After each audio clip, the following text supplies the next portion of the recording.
સુરત શહેરમાં બીઆરટીએસ બસની વધુ એક બેદરકારી સામે આવી છે। ભાટીના સિદ્ધિવિનાયક મંદિર નજીક બસમાં ચડવા જતા એક યુવક નીચે પટકાયો હતો। યુવકના પગ પર બસનું ટાયર ફરી વળતા તેને ગંભીર ઈજાઓ પહોંચી હતી।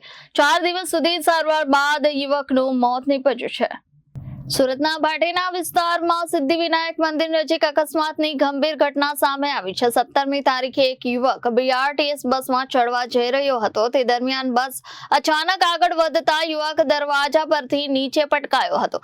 બસમાં મુસાફરોનો ભારે ઘસારો જોવા મળી રહ્યો હતો। યુવક નીચે પટકાયા બાદ બસનું ટાયર તેના પગ પર ફરી વળ્યો હતો। આ અકસ્માતમાં યુવકને ગંભીર ઈજાઓ પહોંચતા તેને સારવાર માટે હોસ્પિટલ ખસેડવામાં આવ્યો હતો। 4 દિવસ સુધી સારવાર હેઠળ રહ્યા બાદ યુવકનું મોત નીપજ્યું છે। આ સમગ્ર અકસ્માતની ઘટના નજીકના સીસીટીવી કેમેરામાં કેદ થઈ છે। યુવકના મોતના સમાચાર મળતા જ પરિવારજનોમાં શોકનો માહોલ છવાઈ ગયો છે। ત્યારે બીઆરટીએસ બસના ડ્રાઈવર દ્વારા બસ ચલાવવામાં બેદરકારી દાખવાઈ હોવાના આક્ષેપો વચ્ચે આ સમગ્ર મામલે જવાબદારી કોની તે સવાલ પણ ઉઠી રહ્યા છે।